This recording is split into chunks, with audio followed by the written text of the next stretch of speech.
Bismillahirrahmanirrahim. Kita sekejap tuan-tuan, dalam seminit ke kita tunggu bagi peluang kat kawan-kawan kita untuk get ready. Abang Bak, Waalaikumsalam warahmatullahi wabarakatuh.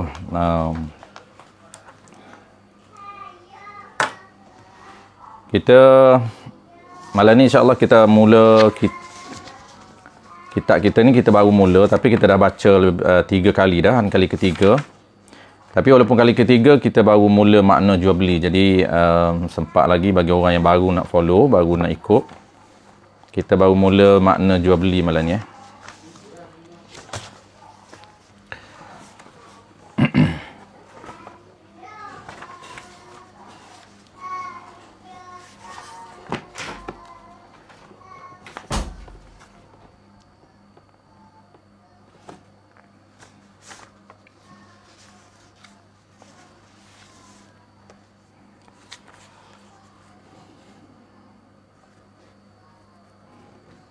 Daniel, Waalaikumsalam warahmatullahi wabarakatuh.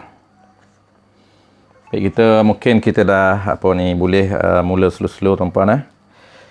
InsyaAllah malam ni kita akan mula makna jual beli. Bismillahirrahmanirrahim. Alhamdulillahirabbil alamin wassalatu wassalamu ala asyrafil anbiya'i wal mursalin wa ala alihi wa ashabihi ajma'in. Allahumma 'allimna ma jahilna wanfa'na bima 'allamtana waj'alna minal mukhlisin.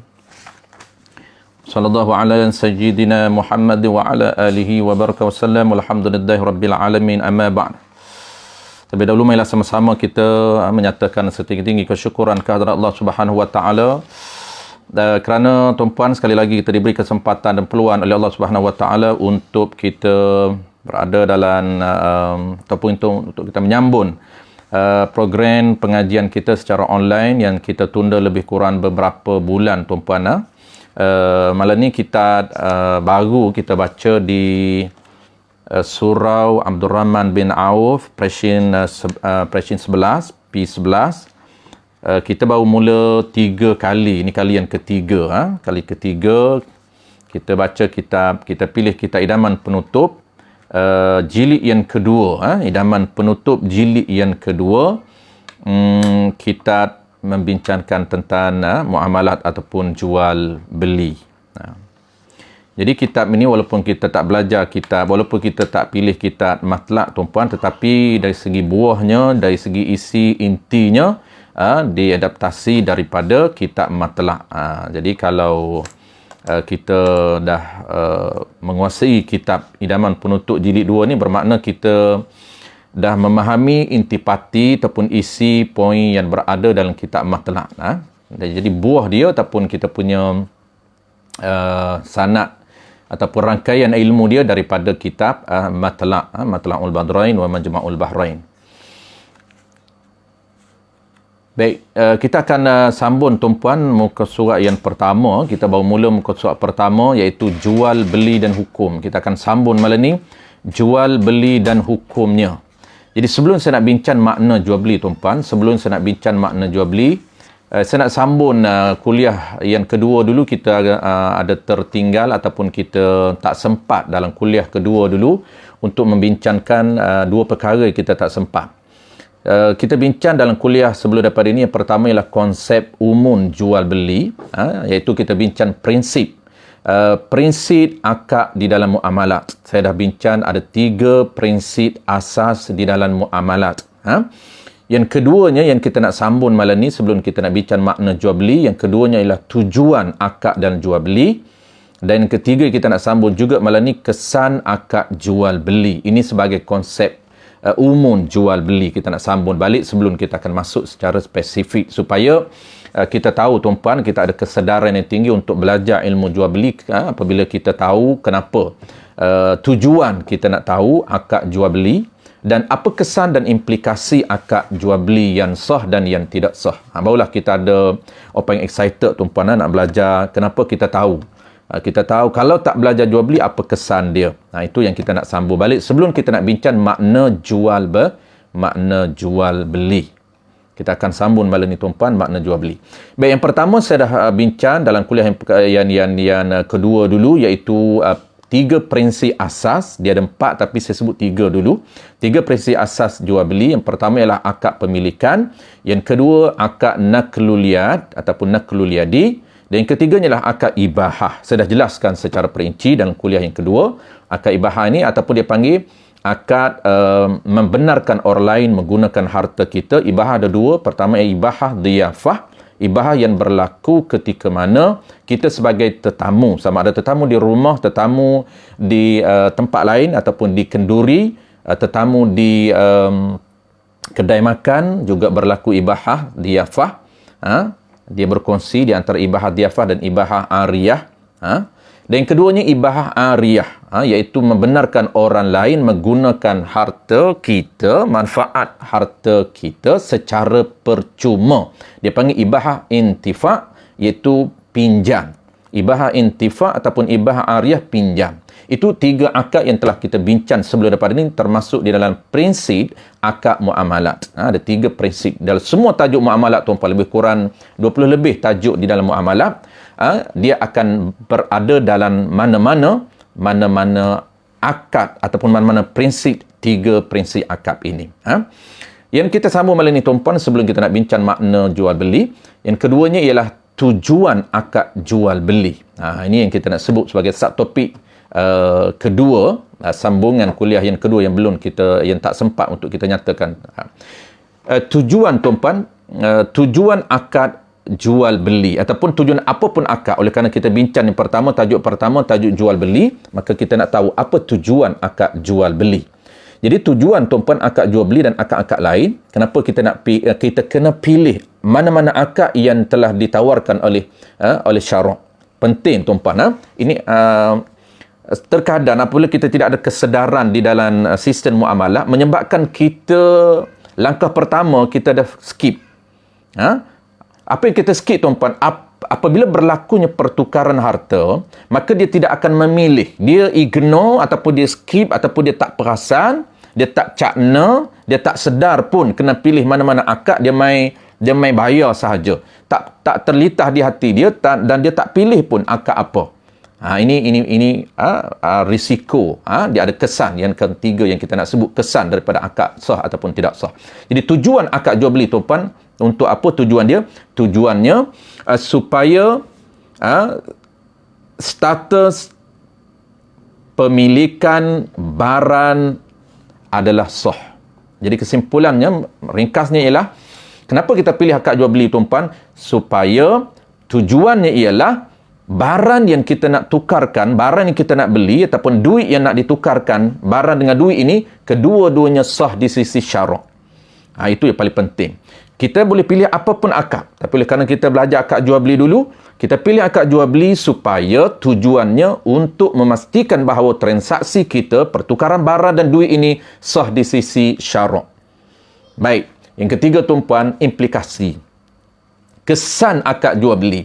Kesan akad jual beli ini, dia ada sah dan dia ada tidak sah.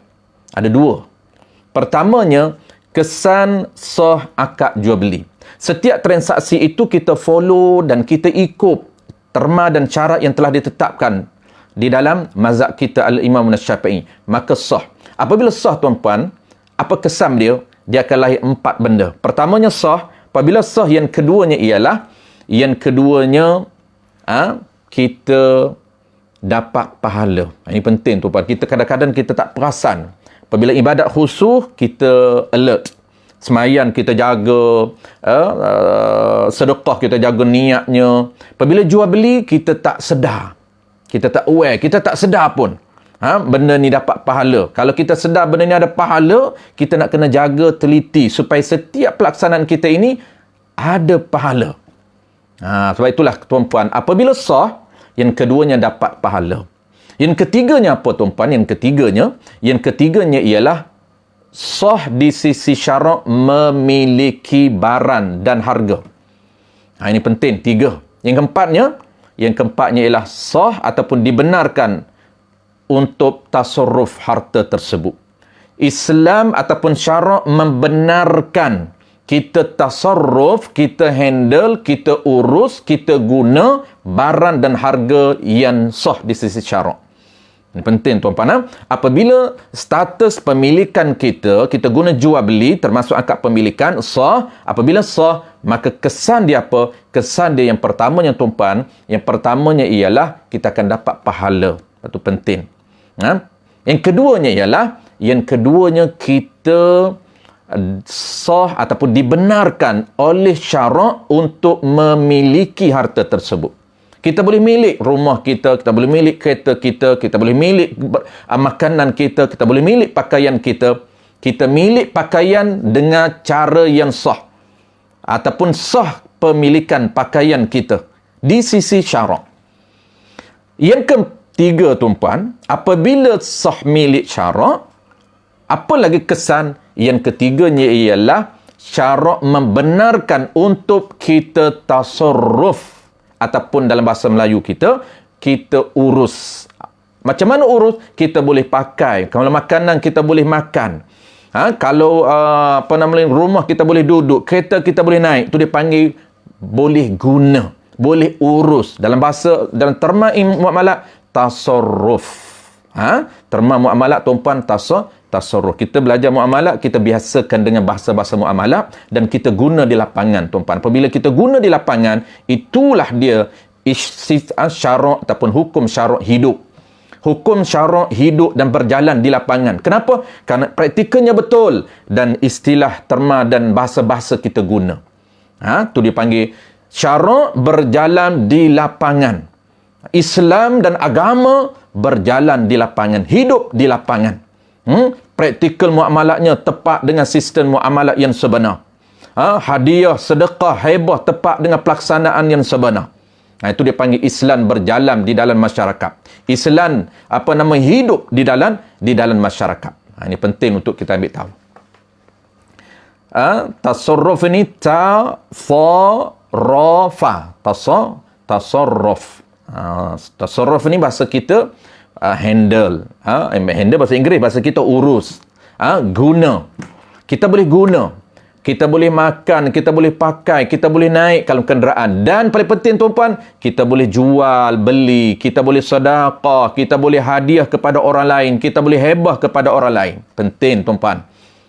Sebab itulah setengah orang dia tak cakna sebab dia tak tahu implikasi kepada akad yang sah dan tidak sah. Sebab tu dia tak ada rasa kesedaran untuk dia ambil tahu tentang ilmu jual beli dalam Islam. Dia tidak ada kesedaran untuk dia ambil tahu tentang ilmu wakalah. Ilmu wakalah satu topik yang sangat penting sebab kita banyak guna tuan-puan. Banyak guna setiap hari wakalah. Minta tolong tu wakalah. Tak tolong pergi ambil kenderaan saya, tak minta tolong ambil barang kat saya. Minta tolong ambil barang, itu dia panggil wakalah. Yang kena cara dia sah, tak kena cara tak sah. Kalau kena cara sah, dapat pahala. Ini penting tuan-puan. Allah menyediakan reward, bayaran, pahala melalui sistem muamalat. Jangan kita kesapinkan. Jangan kita nampak benda ni biasa, tak penting. Yang penting solat sahaja, yang penting zakat sahaja, yang penting haji sahaja. Tidak. Islam itu meliputi sistem pengurusan harta benda.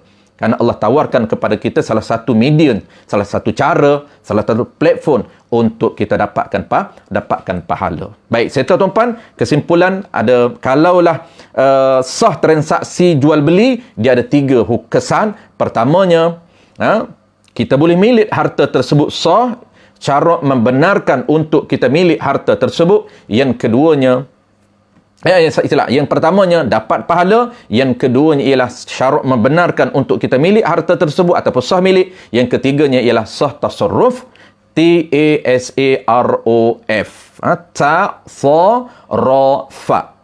Tasarrafa. Tasarrafun. Baik. Kalaulah akad yang tak sah, ni penting kita kena tahu dua-dua tuan-puan, supaya kita rasa aku panggil bangkit kesedaran tinggi untuk kita ambil tahu. Kita tekap, aku akan belajar sampai khatam. Kenapa? Kerana sangat penting. Benda ni aku guna setiap hari. Belian online setiap hari. Sekarang ni PKPD, PKP. Tuan-puan, kita jarang ke supermarket. Kita jarang keluar ke kedai. Biasanya membeli di hujung jari. Kita kena tahu cara membeli di hujung jari ini kena tahu tata cara belian online di dalam mazhab kita. Al-Imam Syafi'i rahimahullahu ta'ala, barulah kesan kepada barang yang kita terima itu sah. Kita boleh milik. Dan juga kita boleh tasarruf. Kita boleh guna, kita boleh makan, kita boleh hadiah kepada anak isteri kita.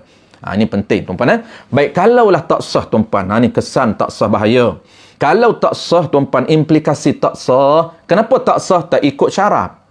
Islam ini, tuan-puan, dia agama yang ada peraturan. Kalau follow peraturan, sah. Tak follow peraturan, tak sah. Sebab tu ada sah, ada batal. Ada sah, ada fasid. Ada sah dan ada tak sah. Tak sah ini dipanggil batal ataupun dipanggil fasidatun, fasidah. Kalau tak sah, tuan-puan, kesan yang pertamanya ialah haram. Bukan kata tak sah tu, oh okey tak apalah, tak jadi jual beli, okey. Tak haram. Macam tak sah solat, wajib qada. Kalau tak sah itu dengan sengaja, maka dia haram. Dia melakukan perkara yang boleh membatalkan dengan sengaja. Pertama, tuan-puan, kalau tak sah transaksi jual beli dia, pertamanya adalah haram. Kesan yang keduanya ialah dia tidak dibenarkan oleh syarak untuk memiliki harta tersebut. Dia tidak dibenarkan oleh syarak untuk memiliki harta tersebut. Dia panggil tak sah milik. Kita sedang membincangkan akad pemilikan. Salah satunya ialah, tajuk pertamanya ialah jual beli. Termasuk dalam salah satu akad pemilikan di dalam mazhab kita, Al-Imam Syafi'i. Bermakna, tuan-puan, kalau tak sah jual beli, tak sah milik. Tak sah milik ni, tuan-puan, apa kesan yang ketiga? Pertama haram, yang kedua tak sah milik. Tak sah milik ni syarat menekan. Kita akan belajar akan datang. Disebut dalam kitab kita dan kitab Matlaq dan kitab I'anatul Talibin. Dan sebut juga dalam kitab lain. Kitab Mughni Muhtaj pun sama. Banyak kitab sebut. Kalau tak sah, syarat menekan setiap saat untuk memulangkan balik harta yang tidak sah milik. Kalau transaksi itu tak sah, penjualnya mesti menghantar balik harga ataupun duit. Dan pembelinya mesti menghantar balik barang yang ditukar yang tidak sah di sisi syariat. Mesti hantar balik. Syarat menekan untuk kedua-dua memulangkan balik dan akad baru. Tapi kita tak tahu tak sah, tuan-puan, kita guna. Apa kesan ketiga, tuan-puan? Kesan yang ketiganya ialah haram dia tasarruf. Dia tidak dibenarkan oleh syarak untuk menggunakan harta yang tidak sah milik. Apa maksud dia? Maksud dia, kalau pakaian dia haram pakai, dia tak boleh pakai. Kalau makanan dia haram makan. Kalau kenderaan dia haram naik. Kenapa? Kerana itu bukan milik dia. Masih milik owner. Penjual dia tak boleh guna duit itu, bukan milik dia. Walaupun orang beri, tetapi tidak mengikut saluran syarak yang dibenarkan oleh Allah Ta'ala. Itu beza, tuan-puan. Pertukaran cara konvensional dengan pertukaran cara syarak dibezakan oleh peraturan. Kalau kita follow peraturan, maka pertukaran itu pertukaran cara Islamik yang kesan dia sah, kesan dia boleh tasarruf, kesan dia boleh milik dan kesan dia boleh tasarruf. Kalau tak sah, kesan dia haram dan kesan dia tak boleh milik dan kesan dia tak boleh tasarruf, tak boleh makan, tak boleh guna, dan paling penting, tuan-puan, tak boleh jual beli. Dia tak sah jual beli, dia tak sah hebah kepada orang lain, dia tak sah hadiah kepada orang lain, dia tak sah sedekah pada orang lain, dia tak sah bagi pinjam kepada orang lain. Kenapa? Kerana barang ini bukan milik dia. Ini penting. Kenapa kita kena ambil tahu peraturan jual beli. Kita akan belajar, tuan-puan, secara detail setiap satu-satu cara. Kita akan bertemu dengan kaedah dan formula saya selalu bagi dalam kuliah-kuliah online, kuliah-kuliah muamalat, iaitu barang yang diakad tidak sah. Cara yang tidak sah barang tersebut kita akad, maka status dia sepertilah barang itu dicuri. Kalau curi, barang yang dicuri tak sah milik, tak sah tasarruf. Begitu juga, tuan-puan, barang yang diakad tidak mengikut peraturan, maka tak sah. Apabila tak sah, status barang itu kal-maghsubin, seperti dicuri. Al-maqudu bi'aqdi fasidin kal-maghsubin. Ini formula yang terkenal yang kita akan ulang balik apabila kita masuk tajuk khusus. Apa dia, tuan-puan? Barang yang diakad, akad barang yang tidak sah, kal-maghsubin, sepertilah status barang itu seperti barang dicuri. Baik, kita terus, tuan-puan. Masa kita dah tak banyak, kita terus kepada tajuk malam ni. Kita nak bincang satu sahaja malam ni, iaitu makna jual beli, contoh jual beli. Baik, dua. Contoh hukum. Qala al-musannif rahimahullahu subhanahu wa ta'ala. Dalam muka surat pertama tuan-tuan, jual beli dan hukumnya, hukum jual beli. Kita nak bincang dua je malam ni tuan-tuan. Dah habis dah konsep jual beli. Konsep umum jual beli ada 3 subtopik, iaitu tiga prinsip akad muamalat, tujuan akad jual beli, dan subtopik ketiganya ialah tujuan, kesan akad jual beli. Itu konsep umum di dalam jual beli dalam sambungan kuliah yang kedua. Baik, kita sambung terus malam ni. Kita akan bincang dua saja malam ni, makna jual beli dalam mazhab kita Al-Imam Syafi'i, dan juga hukum jual beli dalam mazhab kita Al-Imam Syafi'i rahimahullah subhanahu wa ta'ala. Qala al-musannif rahimahullahu ta'ala, jual beli dan hukumnya, hukum jual beli. Baik. Jual beli itu maknanya makna jual beli. Ini makna jual beli menurut istilah syarak. Makna jual beli menurut istilah syarak. Menyerahkan. Kita baca dulu tuan-tuan, kemudian kita akan bawa dalam versi kitab yang besar. Kita baca dulu dalam kitab kita ni. Menyerahkan ataupun memindah kuasa memilik. Kerana jual beli ni akad pemilikan tuan-tuan, akad perpindahan milik. Barang penjual nak jadi milik milik kita, dan duit yang kita ada ni nak jadi milik penjual.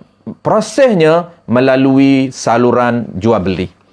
Sebab tu akad jual beli dia panggil akad apa dia?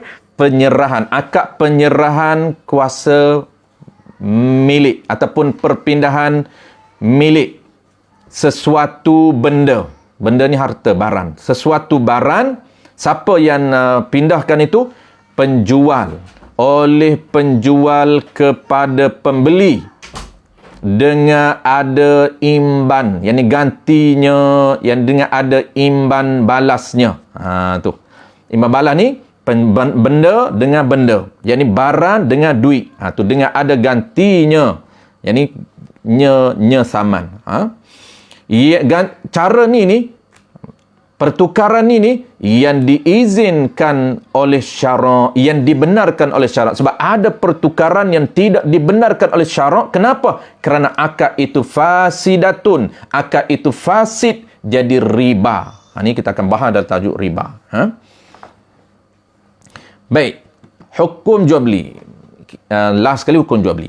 Baik, kita nak bahas malam ni secara detail sedikit tuan-puan, iaitu makna jual beli menurut istilah fiqh ataupun menurut syarak.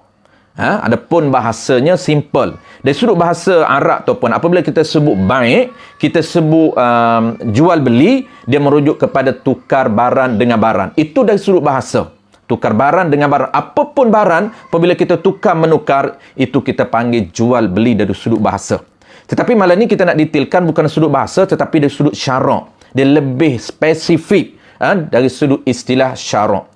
Jadi kita nak malam ni tuan-puan, apabila selepas kita belajar, kita nak sebut jual beli, terbayan diri jual beli dalam minda kita.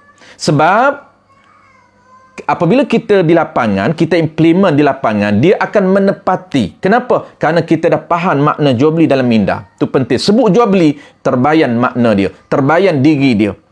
Maka apabila kita implement di kedai tuan-puan, kita implement apa yang terbayan di minda kita. Itu penting nak tahu diri jual beli. Itulah konsep kita belajar secara turas, secara kitab lama. Dia akan belajar satu persatu mengikut takrif dan definisi. Kalau kita belajar jual beli, kena tahu hakikat jual beli, diri jual beli, makna jual beli menurut syarak. Apabila syarak kata jual beli, di minda kita terbayan. Itu penting tuan-tuan. Baik, apa dia jual beli? Dia ada beberapa versi tuan-tuan. Ada beberapa takrif, beberapa versi takrif. Kita ambil yang agak lengkap. Kalau dalam takrif kitab Tahrir Syarqawi ataupun juga dalam kitab Mughni Muhtaj, dia sama. Dia agak lebih ringkas, tapi kita nak detail malam ni. Agak lengkap kita malam ni. Saya bagi dua versi. Tapi versi yang kedua yang kita nak detailkan ataupun yang kita nak bahas. Yang pertama, dalam dua kitab tu pun, Tahrir Syarqawi dan Mughni Muhtaj bagi Syekh Khatib Syarbini, sama je dia punya tarikh dia dua kitab ni, iaitu Muqabalatun malin bimalin biizni syar'i, pendek. Muqabalatun malin bimalin biizni syar'i, tukar menukar harta dengan harta yang diizin oleh syarak. Kalau kita sebut jual beli tuan-puan, dia merujuk kepada apa? Paling simple ialah tukar barang dengan barang. Ini pertukaran, transaksi barang dengan barang ataupun barang dengan duit, barang dengan harga. Tak semestinya duit. Cuma kita hari ni saja apabila sebut jual beli nak kena tukar duit. Tak. Dia barang dengan barang, harta dengan harta yang diizin oleh syarak. Itu simple. Itu tarikh yang simple dan jual beli dalam kitab Mughni Muhtaj dan Tahrir Syarqawi. Tapi kita nak ambil yang detail tuan-tuan. Kita nak ambil yang detailnya ialah ini yang lengkap. Ini yang kita nak pegang, yang kita nak hafal. Bagi anak-anak muda, hafallah tuan-puan supaya kita kemas, kejap fahaman kita kerana kita ingat dia punya tarikh dia. Di dalam kitab I'anatut Talibin, dalam kitab I'anatut Talibin dan juga dalam kitab Taqriratus Sadidah fi Masailil Mufidah. Dua-dua kitab ni sama ibarat dia, lengkap. Apa dia tuan-puan? Aqdun muawadatin maliyatin tufidu milka ainin au manfaatin ala dawam, dalam kitab I'anatut Talibin, dalam kitab Taqriratus Sadidah fi Masailil Mufidah ala ta'bid. Sama je ibarat dia. Dalam ibarat ini tuan-puan, kita nak bincang ada 3 kata kunci. Secara keseluruhan tuan-puan, apa maksud jual beli?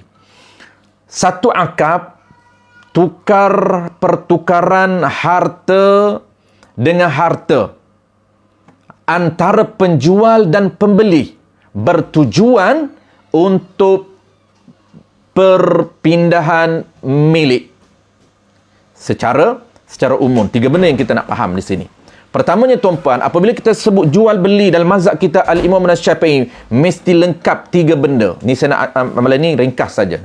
Lain kali insya-Allah dia sampai 4 benda ataupun 5 benda. Tapi kita mula dengan asas dulu. Sebut jual beli tuan-puan, dalam mazhab kita Al-Imam Asy-Syafi'i tergambar di minda kita mesti ada 3 benda, mesti ada 3 juzuk, mesti ada 3 poin, mesti ada 3 kata kunci nak panggil jual beli. Pertama tuan-puan, mesti ada akad. Pertama, mesti ada akad. Yang kedua, mesti ada muawadatin, muqabalatin, muawadah, iaitu pertukaran. Mesti ada pertukaran, mesti ada transaksi. Dan kata kunci ketiganya ialah mesti pertukaran itu harta dengan harta. Kalau pertukarannya bukan harta di sisi syariat kita, di sisi mazhab kita, tidak sah jual beli. Kenapa? Tak cukup 3 kunci, tak cukup 3 poin.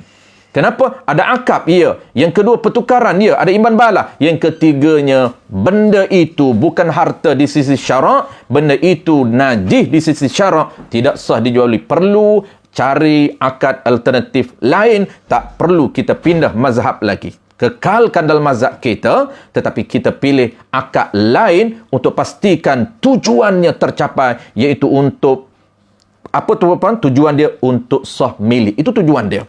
Apabila kita tahu tujuan dan kesan ni tuan-tuan, mudah untuk kita pilih akad dan kita tidak akan menjadi keliru. Kenapa kita boleh pilih akad lain? Tak perlu pilih akad jual beli. Ini orang yang tak faham konsep tuan-tuan, dia akan cuba untuk bertahan akad jual beli juga, walaupun tak sah, tapi boleh pindah kepada mazhab lain. Sedangkan dia tak ambil tahu pun mazhab Hanafi. Dia jah tukar-tukar macam tu saja. Itu berisiko kepada kita terdedah kepada tak sah. Kenapa? Kerana kita tak ambil tahu dan tak belajar syarat sah di sisi mazhab Hanafi. Dalam mazhab kita pun masih lagi banyak yang kita tak belajar syarat-syarat sah, apatah lagi mazhab Hanafi, apatah lagi jual beli dan mazhab Maliki. Sebab itulah kita cuba untuk bertahan mazhab kita dulu. Kalaulah agak tukar dan tak boleh, baru kita pindah kepada mazhab Maliki dan juga mazhab Hanafi ataupun mazhab Hambali. Baik.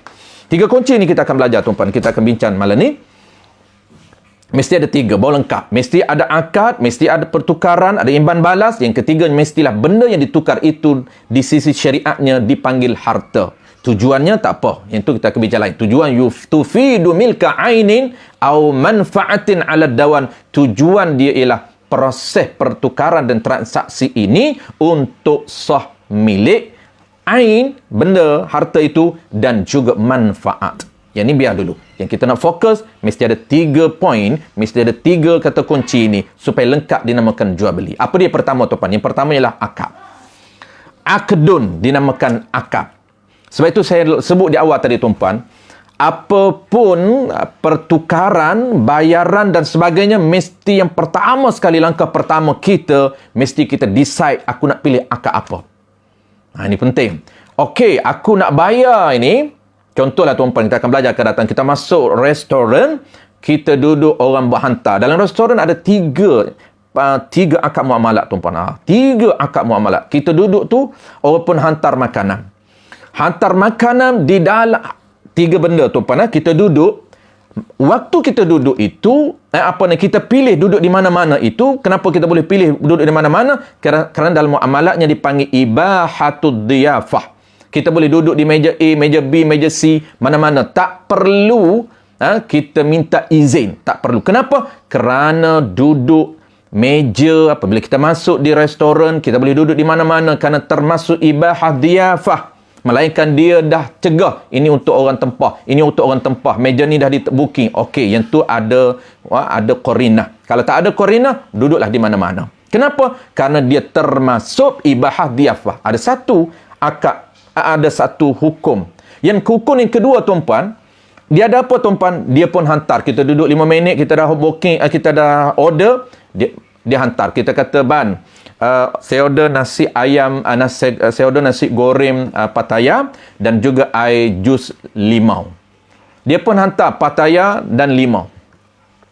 Maka yang kita nak tuan-puan, nak berlaku akadnya ialah makanan di dalam pinggan itu dan juga air di dalam gelas itu. Adapun gelas lain, adapun pinggan lain. Pinggan tuan-puan dan gelas itu dia termasuk ibahah ariyah. Tetapi dia panggil ariyatud dimnam. Ini detail akan datang tuan-puan. Saya nak view saja malam ni supaya kita rasa sedar, ada hukum setiap pergerakan aku. Masuk kedai, rupanya ada 3 hukum muamalah di dalamnya. Ada 3 kedai nak mengetai ni lepas PKP ni. Tu Ustaz Roy dah kata tu, rindu nak duduk makan kat kedai. Ya. Di sebalik rindu kita nak duduk makan di kedai, dalam masa sama kita boleh implement syariat dan ada reward, ada bayaran pahala. Dah lah boleh makan tuan-puan, dah ada pahala pula. Kenapa? Kerana kita sedang melaksanakan sistem syariat muamalat di sisi syarak. Yang kedua apa tuan-puan? Yang keduanya ialah kita apabila makanan diangkat kepada kita, yang kita nak pilih akadnya apa? Satu je yang kita pilih akad. Makanan di dalam itu. Apa yang kita nak decide? Adakah aku nak pilih jual beli? Kalau kita nak pilih jual beli, settlekan mengikut jual beli. Kalau kita nak pilih hutan, kita boleh pilih akad hutan. Kalau kita nak pilih akad hebah, kita boleh pilih akad hebah. Saya dah pernah sharing tuan-puan, ada 4 akad yang boleh digunakan di dalam ketika mana kita berada di restoran. Akad jual beli, akad hutan, akad jual beli hutan, akad hebah. Ada 4 akad yang boleh digunakan. Pilihlah yang paling penting ada akad. Maknanya tuan-puan, apa yang kita nak pilih akad? Makanan yang ada dalam pinggan. Bukan pinggan. Air yang ada dalam gelas. Bukan gelasnya. Yang kita nak bayarnya ialah, tuan-puan, gelas, air dalam gelas. Itu yang kita nak bayar. Kita nak pilih akad. Yang kita nak bayarnya ialah makanan yang berada di dalam pinggan. Adapun pinggan tidak dibayar. Adapun gelas tidak dibayar. Tetapi ada hukum. Apa hukum tuan-puan? Dia panggil ibahatul intifa, ibahatul ariyah. Tetapi ariyah dimnan. Ini agak dalam sikit tuan-puan. Dia agak dalam, kita akan belajar dalam bab ariyah. Ariyah ni dia ada ariyah yang real, ada ariyah dimnan. Ariyah dimnan ni dia mengandungi makna pinjam di situ, tapi tak perlu lafaz. Sebenarnya tuan-puan, kita akan belajar ke datang tajuk ariyah, tajuk pinjam, dia kena disyaratkan kena ada lafaz. Disyarat kena ada lafaz ijab dan qabul. Kena ada lafaz, kena ada lafaz sekurang-kurang lafaz soran lapah. Soran lagi dia tak tolak. Itu dalam bab ariyah kita akan belajar. Tetapi ada satu nama ariyah yang dah hilang tuan-puan. Jangan kata ariyah dimnan, ariyah hakiki pun dah hilang dah hari ni. Itu syarak sedang berlakunya, proses pelupusan syarak berlaku depan mata kita tuan-puan. Syarak semakin hilang apabila kita tak cakna. kita tak beramal dengan syarak, maka syarak akan hilang. Ini cara syarak hilang, Allah matikan guru-guru dan orang tak nak belajar walaupun guru ada. Menyebabkan amalan di sekitar, amalan di lapangan tuan-puan tidak mengikut syarak. Itulah dipanggil syarak, proses hilangnya ilmu syarak. Kesimpulan di kedai ada 3 hukum tuan-puan. Ada hukum ibahah, ada hukum ibahah ariyah, dimnan, dan ada hukum akab yang kita nak kena pilih jual beli ataupun jual beli hutan ataupun hebah. InsyaAllah kita akan bincang lain kali. Baik. Pertama tuan-puan, kata kunci pertama, poin yang pertama, mesti ada dalam jual beli ini akad. Apa dia akad tuan-puan? Kita nak faham. Apabila kita sebut akad bagi tergambar kerangka dalam minda, itu penting.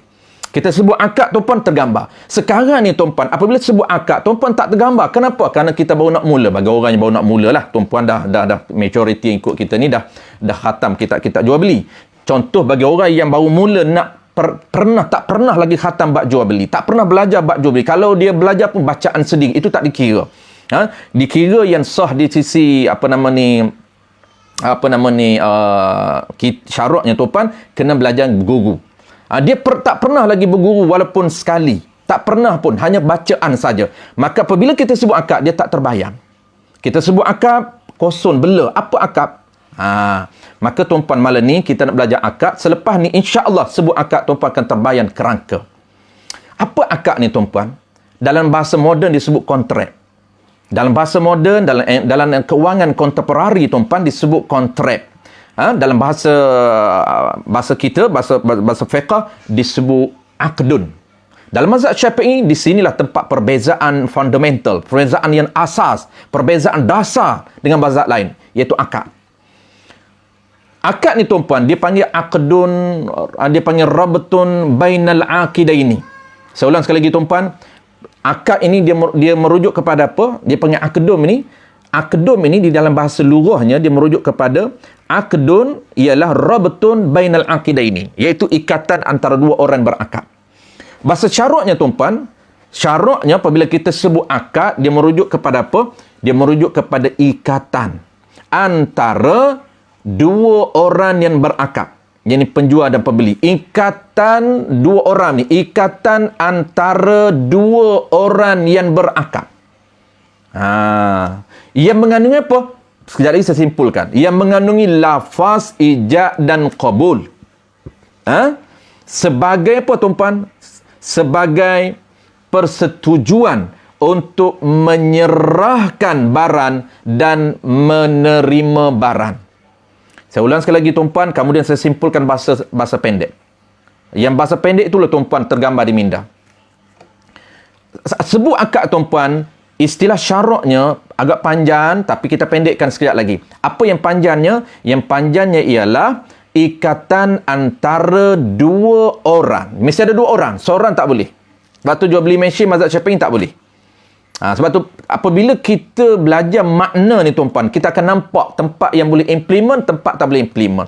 Tuan-puan akan nampak sekejap lagi insya-Allah kenapa tak boleh implement jual beli di mesin, kenapa tak boleh implement jual beli secara online dalam mazhab kita Al-Imam Syafi'i. Kenapa? Kerana tak lengkap rukun ataupun tak lengkap syarat. Apabila tak lengkap syarat, tak boleh teruskan dengan jual beli yang tak lengkap syarat. Kita kena pilih akad alternatif. Tak perlu kita pindah jual beli dalam mazhab Hanafi. Sah, ya sah dalam mazhab Hanafi. Tetapi kena ambil tahu syarat sah secara asas dalam mazhab Hanafi. Kena belajar. Kalau sekadar taklid buta-buta, dia sah. Okey, dia tak ambil tahu syarat sah di sisi dia, itu tidak memadai. Orang kita hari ni dia mudah untuk tukar mazhab, tetapi dia tak ambil tahu, dia tak cakna, dia tak belajar secara asas mazhab Hanafi. Bukan belajar ini, belajar yang asas saja. Apa syarat sah barang di sisi Hanafi. Itu sahaja. Sebab tu bagi kita dan Tok Guru kita, Tuan Guru saya sangat tekankan, kita cuba dulu berada dalam mazhab kita. Barulah boleh tukar mazhab Hanafi. Walaupun Tuan Guru ni tuan-puan, antara Tuan Guru salah seorang Tuan Guru saya, dia alim mazhab 4 mazhab. Tuan Guru Jicik ni tuan-puan, dia alim 4 mazhab. Tetapi dia tak ajar 3 mazhab lagi. Kita hari ni tak alim 4 mazhab, tapi cuba juga mudah-mudah untuk suruh orang ikut mazhab Hanafi. Ni beza ulama dulu dengan orang hari ni tuan-puan. Sangat beza. Maknanya ada rahsia kenapa dia tak mudah-mudah ajar muridnya supaya tukar kepada mazhab Hanafi walaupun dia alim mazhab Hanafi. Tuan Guru Cik ni tuan-puan antara salah seorang yang alim 4 mazhab. Dia solat tuan-puan, dia solat seorang diri. Kalau dia solat seorang diri, pernah diceritakan kadang-kadang untuk dia supaya dia tak lupa ilmu mazhab Hanafi, dia solat ikut mazhab Hanafi. Kadang-kadang dia solat ikut mazhab Maliki sebagai latihan supaya dia tak lupa ilmu dari mazhab Maliki dan Hanafi. Tetapi mengajarnya tuan-puan, dia tak ajar satu kitab pun dalam mazhab Hanafi dan mazhab Maliki. Dia antara orang yang solid beramal ataupun mengajar cara mazhab Syafi'i. Ini adab guru-guru kita. Kita hari ni semudah-mudah untuk tukar mazhab lain. Walaupun tak salah tukar tuan-puan, tak salah, cuma dia ada etika dia. Saya ulang sekali lagi tuan-puan. Apabila kita sebut akad, apa yang tergambar di minda kita panjang, saya bersimpulkan. Tergambar di minda kita ialah satu ikatan antara dua orang yang berakad. Yang mengandungi lafaz ijab dan qabul. Yang mengandungi lafaz ijab dan qabul sebagai tanda. Lafaz ni, akad ni sebagai tanda persetujuan untuk menyerahkan barang dan harga. Baik, apa yang kita nak simpulkan paling pendek tuan-tuan? Sebut akad tuan-tuan merujuk kepada lafaz ijab dan qabul. Paling pendek tuan-puan. Paling pendek apabila tersebut akad tuan-puan, kena ada dua orang yang mengucapkan lafaz ijab nisbah penjual dan qabul nisbah pembeli. Itu paling ringkas. Apabila tersebut akad tuan-puan, bagi tergambar di minda kita, merujuk kepada lafaz ijab daripada pembeli, penjual, dan qabul daripada pembeli. Kena ada lafaz ijab, kena ada lafaz qabul, kena ada penjual, kena ada pembeli. Tujuan dia apa? Untuk menukarkan barang dan harga. Baik.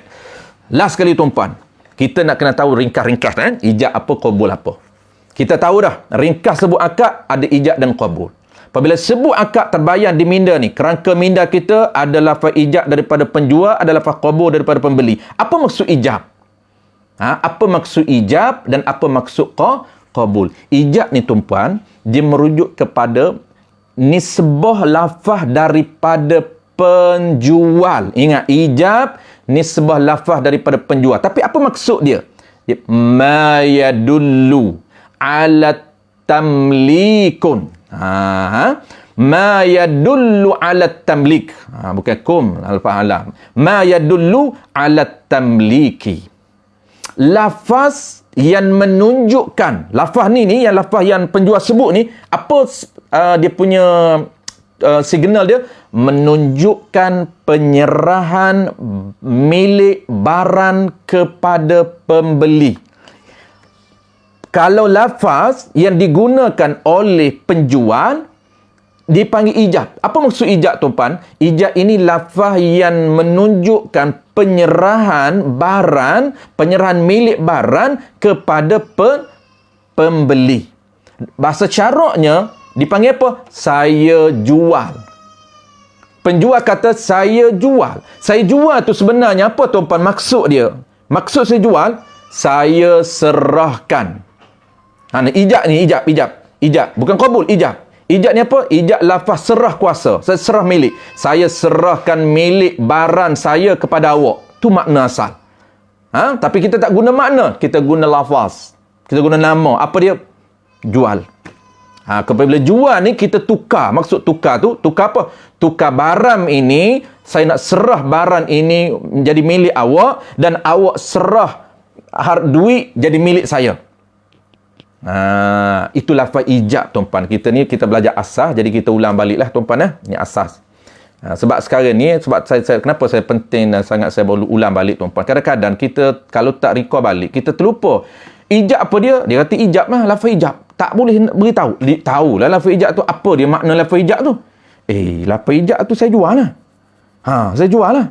Yalah tahu saya jual tu, tapi apa makna dia? Dia tak tahu, dah hilang dah makna. Makna lafaz ijab ni tuan-puan, lafaz yang menunjukkan penyerahan milik. Kan kita sedang belajar proses akad penyerahan milik, maka kita kena tahu akad penyerahan milik ini. Ijab ini apa? Ijab ini lafaz yang menunjukkan penjual nak serah milik kepada pembeli.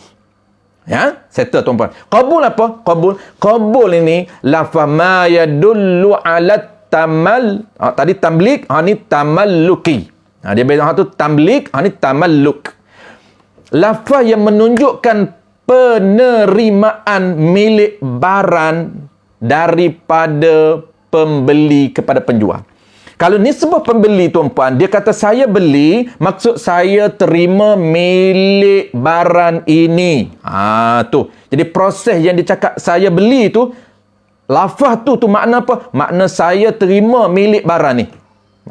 Kalau dia kata saya jual, makna saya nak serah milik barang ni kepada awak. Tu dia panggil proses pertukaran milik. Settle tuan-puan, satu. Kita ekspreskan, ada 2 poin lagi. 3 poin dia. Nak tergambar dalam minda, kena ada 3. Pertama ada akad, yang kedua ada pertukaran, yang ketiga ada harta. Baru lengkap jual beli. Baik. Poin yang kedua tuan-puan. Poin yang kedua, saya dah poin pertama. Mesti ada lafaz ijab, mesti ada lafaz qabul, mesti ada penjual, mesti ada pembeli. Maknanya tuan-puan, kalaulah qaul mu'tamad, kita akan belajar akan datang. Dia ada pilihan ni. Dia apabila kita berada di kedai, di lapangan tuan-puan, kita duduk depan cashier, kita boleh decide, kita kena decide. Aku ni nak pilih yang jual beli. Jual beli ni, dia ada 2. Pertama, jual beli cash, yang kedua jual beli tunai. Kita pilih, okey, aku nak jual beli tunai. Okey, kita pilih jual beli tunai. Jual beli tunai ini, dia ada 2 pula. Pertamanya dia panggil bai'ul hakiki, jual beli yang sebenar, iaitu yang lengkap 6 rukun. Mesti ada ijab, mesti ada qabul, mesti ada penjual, mesti ada pembeli, mesti ada barang, mesti ada saman. Lengkap. Itu dia panggil bai' hakiki. Kalau tak boleh, kita dah decide aku nak pilih jual beli. Baik, nak pilih jual beli apa? Pertama aku nak pilih jual beli hakiki.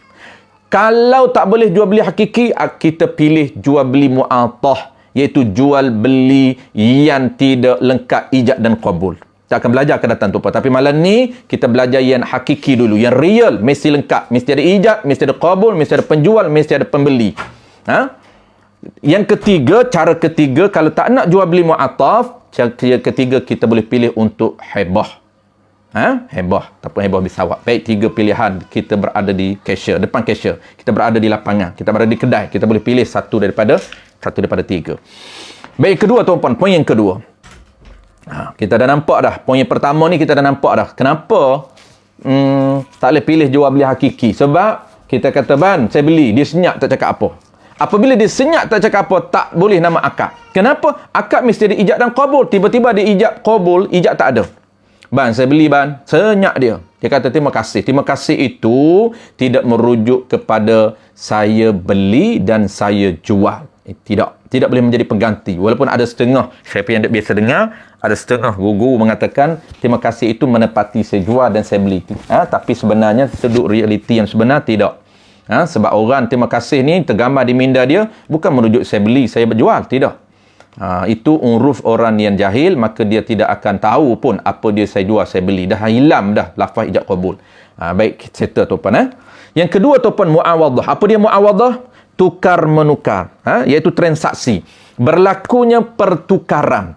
Saya beri dan dia beri. Penjual hulur dan pembeli hulur. Itu dia panggil tukar. Tukar harta dengan harta. Tukar barang dengan barang. Tukar gula dengan duit. Tukar gula dengan emas. Boleh. Asalkan benda itu harta, maka sah ditukar. Cuma kita saja tukar barang dengan barang dipanggil sistem barter, tukar barang dengan duit dipanggil jual beli. Sebenarnya itu cara sistem ekonomi yang kita belajar, tetapi ekonomi Islam jual beli kedua-duanya. Sistem barter itu merujuk tukar barang dengan barang, itulah translate kepada muawadah. Dalam bahasa Inggeris dia panggil barter, dalam bahasa Arab dia panggil muawadah, iaitu tukar barang dengan barang, muqabalah, tukar barang dengan barang, ataupun tukar harta dengan harta. Baik, settle tuan-puan. Yang ketiga, poin terakhir kita nak ekspreskan tuan-puan, dalam masa kita hampir 1 jam, kita tak nak ambil masa lama. Lebih 1 jam hilang fokus. Tuan-tuan, kita ambil masa lebih kurang 1 jam sikit lah, kalau lebih pun sikit sangat. Kita tak nak ambil masa tuan-puan lama. Poin yang ketiga, tuan-puan. Poin yang pertama, tukar. Best settle, tuan-puan. Ingat, kalau berlaku tukar-menukar, transaksi barang dengan barang, maknanya, tuan-puan, itu dipanggil jual beli pada syarak. Tuan-puan tak nak guna jual beli, okey, tuan-puan alih bahasa keluar Melayu. Apa dia Melayu? Tukar barang dengan barang. Tukar harta dengan harta. Saya nak tukar duit lah, Ban. Tukar, jual beli. Tak nak guna jual beli. Jual beli itu terma syarak. Alih bahasa kepada kita, tukar, menukar. Pertukaran, transaksi, imban balas. Itu dipanggil bahasa kita. Ada orang kata, tuan-puan, ni orang tak luluh muamalah. Dia kata jual beli. Okey, tapi tukar, dia kata tukar okey. Dia kata bukan jual beli. Jual beli kena sebut jual beli. Ini tukar. Tu dah. Tak tahu 2 kali 2, tak tahu apa. Tak tahu di antara kalau Kelantan dia panggil samah 50 sen. Sama je, tuan-puan, 5 kupan dengan 50 sen sama je. Samah dengan 50 sen sama je.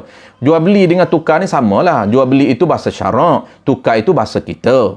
Tuan-puan jangan buat lagu tu. Kalau mengajar lagu tu, tuan-puan, maknanya teruk sangatlah.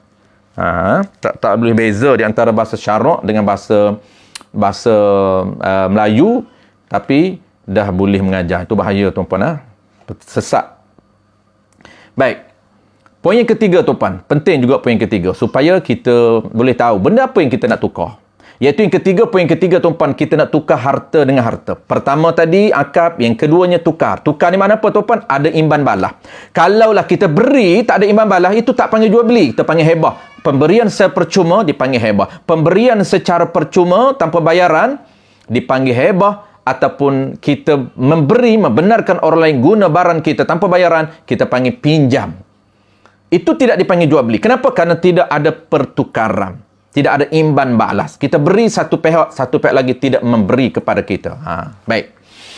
Poin yang ketiga, tuan-puan, maliyatin. Aqdun muawadatin maliyatin tufidu milka ainin au manfaatin ala dawam ala ta'bid. Baik. Maliyah ni, tuan-puan, harta. Tukar harta dengan harta. Poin ini juga akan menjawab, tuan-puan, apabila tuan-puan pergi ke nursery nak beli baja. Baja itu bukan baja organik pun okey, tapi ada campuran najis.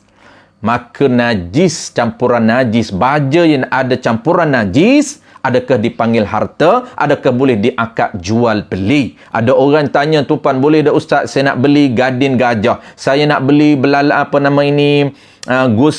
gigi harimau, saya nak beli gigi buaya buat ubat. Ada orang jual pun, tuan-puan, secara terbuka, gading gajah dijual, gigi buaya dijual secara terbuka, tuan-puan. Tanduk rusa yang tidak disembelih secara syarak dijual. Adakah sah, tuan-puan?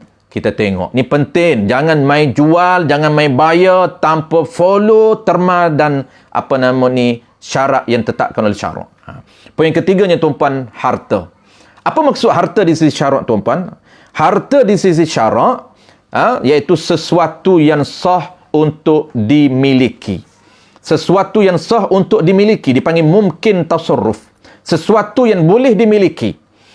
Kalaulah najis, maka bukan harta di sisi mazhab kita Al-Imamun Syafi'i rahimahullahu subhanahu wa ta'ala.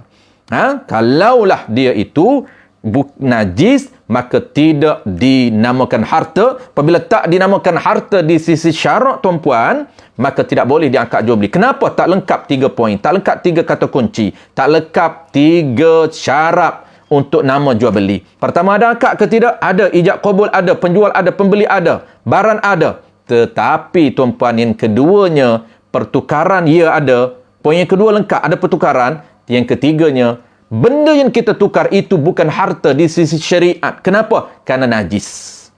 Kerana najis. Maka najis tidak termasuk dalam harta di sisi syarak, maka tidak boleh dijual beli. Apabila tak boleh dijual beli, tuan-puan, ingat balik dalam kuliah yang pertama dulu, kita pernah sebut akad. Ada 3 akad, ada 3 prinsip akad dan muamalah. Prinsip pertama, akad tamlik untuk yang sah di milik saja. Yang akad yang keduanya ialah naqlul yad, pindah kuasa mengurus untuk barang yang bukan harta. Barang najis bukan harta tuan-puan, tak boleh diangkat jual beli. Alternatifnya dalam mazhab kita Al-Imam Syafi'i, tak perlu kepada mazhab Hanafi. Mazhab Hanafi lain kali saya akan sebut, ada khilaf sedikit. Mazhab Hanafi sah jual beli najis, tetapi kena tengok. Dia ada khilaf di situ. Tapi kita tak perlu sebut dulu Hanafi. Buat pening tuan-puan. Fokus kita dulu. Kita semua najis tuan-puan. Semua najis. Arak najis. Kulit binatang yang belum disamak najis. Kulit binatang yang disembelih tapi tidak cara syarak, tak sah cara syarak juga najis, tapi tidak disamak, najis. Apa lagi? Binatang yang haram dimakan walaupun disembelih tak dikira, tetap najis. Apa nama tuan-puan? Yang saya sebut tadi, gading gajah, gigi buaya, air mata apa jual tak ingat. Air mata buaya tak berubah, tak ingat dah, biar lupa. Ada jual air mata, air mata pun jual tuan-puan. Jangan kata benda lain. Gigi buaya, kulit harimau tu sembelih pertama je, sebab dia binatang yang tak boleh makan. Kalau dia tak samak tuan-puan, benda itu najis, maka boleh angkat jual beli? Tak boleh angkat jual beli. Kena guna apa? Kena guna naqlul yad, pindah kuasa mengurus. Ni penting, kita nak kena tahu. Pindah kuasa mengurus. Beli baja pun sama. Baja tu ada campuran najis tuan-puan. Baja nursery, kita pergi beli untuk baja bunga pokok kita, tuan-puan, kakak-kakak kita yang banyak buka nursery di rumah ni, memang setiap minggu, setiap bulan beli baja. Baja itu adakah najis? Ya, ada najis. Kalau baja tak najis, is okey lah, kita tak bincang lah. Tapi kalau baja tu najis, tuan-puan, tak boleh angkat jual beli. Nak angkat apa? Nakluliyat. Di sini perlu pendetilan. Kadang-kadang orang dia pergi minta, ni saya nakluliyat. Bukan. Nakluliyat ini nama. Cara pelaksanaannya hebah. Hebah ini, pilih hebah. Dan kita i'anatul talibin sebut tuan-puan, di sini perlu kepada pendetilan guru. Sebab tu perlu berguru. Apabila bertemu hebah di dalam kitab al-i'anatul talibin, dalam kitab matlab pun ada sebut, maksud di situ hebah bukan hebah hakiki. Sebab itu ada dhabit di situ. Hebah dengan makna apa? Hebah bimakna naqlul yadi. Itu dhabit dia. Dalam hasyiah ada. Ini penting tuan-puan. Kalau orang baca tanpa guru, dia faham sendiri, memang dia kata hebah. Sebab itulah dia pergi di kedai nursery, baja tokek berapa ringgit? RM5 sahaja baja ni. Dia kata saya hebah RM5. Hebah dengan apa? Dia kata hebah hakiki. Hebah hakiki pindah milik. Termasuk dalam aqlut tamalluk wa amlut tamlik wa tamalluk. Tetapi maksud hebah ini, kita guna hebah untuk apa? Untuk proses pindah kuasa menguruh daripada baja ini, asal dianya menjadi ikhtisas, berhak ke atas penjual, nak tukar menjadi bukan milik, nak tukar menjadi hak kita. Dia tak panggil milik. Islam tak membenarkan manusia memiliki najis. Hanya Islam membenarkan untuk dia handle, untuk dia urus. Nama terma dia ialah hak. Islam membenarkan berhak ke atas dia mengurus. Ikhtisas ke atas dia mengurus. Ikhtisas ke atas dia. Ini berhak ke atas dia mengurus. Itu dia panggil najis tuan-puan. Baik, kita nak settlekan. Baik, last sekali tuan-puan. Last sekali, syarat untuk nama harta ni mesti ada dua. Syarat untuk dikategorikan sebagai harta dalam mazhab kita Al-Imam Syafi'i ada dua. Pertamanya, benda itu boleh milik, bukan najis. Pertama tuan-puan, benda itu boleh milik, sah milik, bukan najis. Ingat, pertama mudah. Harta ni, pertama dia boleh milik, dia bukan najis. Pertama. Yang kedua tuan-puan, syarat nak nama harta di dalam Islam, dalam mazhab kita Al-Imam Syafi'i, dia beza mazhab lain. Sebab tu saya tekan sangat-sangat mazhab kita. Selalu saya sebut. Kenapa? Kerana dia berbeza dengan mazhab lain. Mazhab lain dia beza. Tapi mazhab kita ni tuan-puan, syarat yang keduanya ialah mesti benda itu ada nilai, ada mutamawal. Bukan malun, tapi maliyatin. Beza. Malun, beza dengan maliyatin. Maliyatin ini harta yang bernilai. Makna apa nilai itu? Ada nilai di sisi syarak, bukan nilai di sisi kita. Tidak. Syarak itu memberi value, meletakkan value kepada sesuatu benda itu. Barulah dinamakan harta, boleh jual beli. Jadi kita nak tahu tuan-puan, kita nak tahu syarak letak nilai tak nilai, kita ingat apa tuan-puan? Ingat benda yang tidak bernilai di sisi syarak. Selain daripada tu, semua bernilai. Benda yang tidak bernilai di sisi syarak ada tiga. Ni, tuan-puan ingat ke tak ingat, tak apalah, tuan-puan cuba ingat-ingat balik. Saya ulang selalu benda ni. Kalau tuan-puan rasa pening, bagi orang yang baru-baru tu rasa pening lah. Tapi orang yang dah lama tu, dia dah terror lah. Tak apa tuan-puan, ilmu ni memang macam ni, dia kena ulang, ya, barulah kita ingat. Ada 3 syarat untuk kita ingat 3 benda yang tidak ada nilai di sisi syarak. Pertamanya tuan-puan, tidak ada nilai yang pertamanya tuan-puan. Apa dia yang pertama? Pertamanya barang yang tidak ada manfaat di sisi syarak. Kita akan belajar balik di dalam ma'qud dan alaih. Benda ni kita akan belajar balik. Jangan bimbang tuan-puan. Ni saya cerita umum baru. Pendetailan syarat. Setiap rukun dia ada syarat. Setiap rukun dia ada syarat. Pertamanya tuan-puan, barang yang tidak ada manfaat di sisi syarak tidak dinamakan harta. Contoh banyak di dalam kita akan belajar, dalam kitab dia akan bagi contoh. Pertamanya contoh tuan-puan, alat muzik tidak ada nilai di sisi syarak. Alat muzik yang diharamkan tidak ada nilai di sisi syarak, maka tak boleh dijual beli. Itu yang pertama. Jadi cara tuan-puan, malum lain, mal yatim lain. Mal yatim harta yang ada nilai. Kalau malum, harta. Kalau mal yatim, harta yang ada nilai, yang dipanggil mutamawwal, yang ada nilai. Maka harta yang ada nilai, siapa yang meletak nilai? Syarak. Harta yang ada nilai di sisi syarak, baru dipanggil harta yang boleh dimuqabalah, yang boleh diakad jual beli. Maka tuan-puan mudah nak ingat, tuan-puan ingat harta yang tidak bernilai, hak lain semua nilai. Mudah. Jadi harta yang tak bernilai di sisi syarak ada 3. Asasnya tuan-puan. Pertama apa? Pertamanya ialah barang yang tidak ada manfaat di sisi syarak. Kita akan belajar ni. Maka dalam ma'qud dan alaih, dalam barang dan saman. Dalam apa nama ni? Dalam mabik dan saman kita akan belajar. Contoh kedua tuan-puan, pertama alat muzik, yang kedua binatang liar atau binatang buas seperti harimau. Kita akan belajar banyak. Jadi saya nak ringkaskan, saya tak detailkan. Contoh benda yang tidak ada manfaat. Seperti harimau tidak ada manfaat. Seperti kera yang tidak ada manfaat. Tapi kera yang ada manfaat, sah. Dan yang ketiga tuan-puan, yang kedua, dia ada tiga jenis harta yang tidak ada nilai. Yang keduanya, barang apa yang tidak ada nilai? Yang kedua tuan-puan, barang yang bahaya kepada manusia.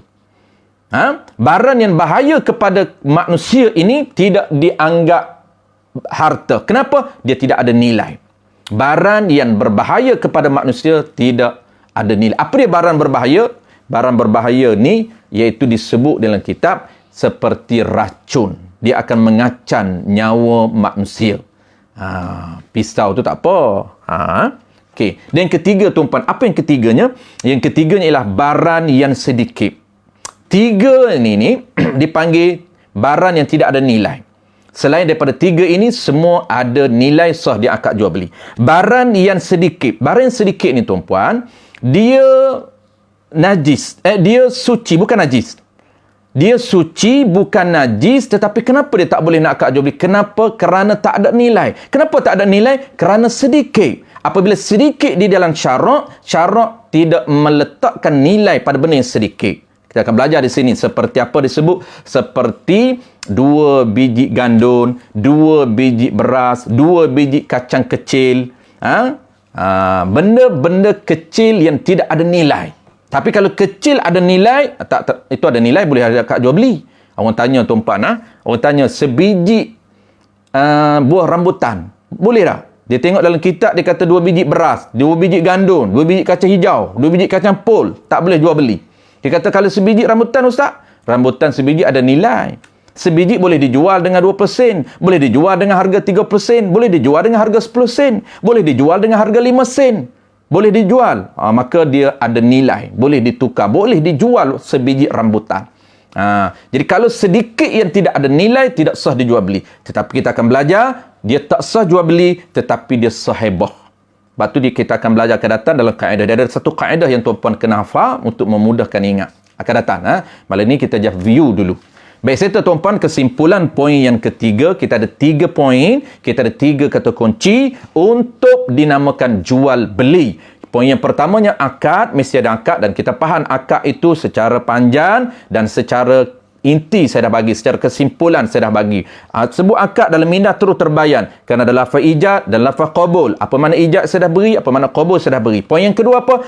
Poin yang kedua, kena ada transaksi, kena ada muqabalah, kena ada muawadah. Apa dia muawadah? Iaitu pertukaran, ada imbangan. Kalau tak ada pertukaran, penyerahan satu pihak yang kedua tidak menyerahkan barang, itu tidak jual beli, itu dia panggil hebah, dia panggil ibahah, dia panggil ibahah ariyah, dia tak panggil jual beli. Dan poin yang ketiga tuan-puan yang kita baru bincang, iaitu maliyatin, aqdun muawadatin maliyatin. 3 poin. Tufidu milka ainin atau manfaatin ala dawam, dalam taqriratus sadidah ala ta'bid, yang tu kita akan bincang dalam kitab lain tuan-puan. Kita tak nak sebut panjang sangat untuk jadi jemu. Jadi kita sebut 3 sahaja pada malam ini untuk tuan-puan lengkaplah jual beli secara lengkap dan sempurna, ibarat yang disebut di dalam kitab I'anatut Talibin, dalam hasyiah I'anatut Talibin. Inilah dia takrif yang lengkap, dan juga takrif ini disebut di dalam kitab Taqriratus Sadidah fi Masailil Mufidah. Baik, dia 3 takrif, 3 kata kunci ni tuan-puan, dia merangkumi 6 rukun ataupun 5 rukun ataupun 3 rukun dalam kitab Majmu'. 3 rukun ataupun 5 rukun ataupun 6 rukun. Dalam satu takrif dia lengkap. Akad, yakni akad pertukaran. Akad pertukaran milik antara penjual dan pembeli. Akad pertukaran harta dengan harta antara penjual dan pembeli, sebagai apa bertujuan untuk apa tuan, untuk pertukaran milik benda secara kekal. Maknanya kesimpulan semua tarif ini dia lengkap, ada 5 rukun, ada sirah, ijab dan qabul, ada penjual, aqidain, penjual dan pembeli, ada barang mabik dan saman. Lengkaplah rukun jual beli yang kita panggil bai'ul hakiki, iaitu jual beli yang sebenar. Oleh kerana masa dah lebih tuan-puan, saya tak nak ambil masa lama tuan-puan. InsyaAllah kita sambung minggu depan, kita sambung bulan depan. Qala al-musannif rahimahullahu ta'ala, hukum jual beli itu adalah harus. InsyaAllah bulan depan tuan-puan, kita akan bincang ada 5 hukum jual beli. 5 hukum jual beli serta contoh. Apa hukum jual beli kain kafan tuan-puan. Ada orang tanya jual beli kain kafan, apa hukum jual beli batu nisan, apa hukum jual beli makanan, apa hukum. InsyaAllah minggu depan, bulan depan kita akan sambung hukum jual beli itu. Wallahu alam. Rukun jual beli juga bulan depan insyaAllah tuan-puan. Malam ni agak kita baca 2 baris saja. Agak panggil apa, agak sikit kita baca tuan-puan, tapi mudah-mudahan ada manfaat dan ada kita diberi kepahaman, walaupun kita baca 2 baris saja. Baris yang ke nombor 81 tu. Baris yang ketiga insya-Allah kita sambung minggu depan. Jadi kesimpulan kita dah tahu malam ni kita sebut rukun jual beli. Kita sebut jual beli terbayan tuan-puan 3 poin tadi. Insya-Allah dalam 3 poin itu dia merangkumi 6 rukun lengkap. Itulah dia jual beli yang paling penting. Kita nak kena ada kerangka dalam minda kita. Apabila kita sebut jual beli, nampak hakikat jual beli. Sebut semayang, nampak hakikat semayang. Kalau orang sebut semayang, tak nampak dalam gambar, nak istihdar tak boleh. Istihdar hakiki, kena urfi, tak boleh. Kenapa? Kerana dia tak kenal semayang. Belajar lagi sehingga kenal. Sebut jual beli tuan-puan, tak nampak lagi kerangka jual beli. Tak tahu lagi jual beli. Tu dia hantam jual beli dengan mesin, dia berjual beli. Jual beli dengan mesin pun dia hantar, jual beli online pun dia makak jual beli, tak tahu mazhab mana tuan-puan. Dia main pedal aja dalam syariat tuan-puan. Bayar tol tuan-puan. Kita kata kawan-kawan bayar tol. Bayar apa ustaz? Bayar apa tu saya tanya? Bayar ustaz? Tahu bayar tu. Kan kita dah belajar, decide dulu akad apa. Setiap pertukaran, setiap proses pembayaran mesti pilih akad apa. Nak bayar tol, saya tak bayar ustaz, saya main touch. Ya, touch pun touch and go. Ya, tetapi dalam syaratnya mesti ada akad apa. Walaupun touch and go itu dikirakan ada nilai. Semua itu kita akan belajar tuan-puan. Parking, bayar parking, tak tahu nak akad apa tuan-puan. Bayar parking nak akad apa, main bayar tanpa terlihat akad apa. Online, tekan transport online, tak tahu akad apa dia.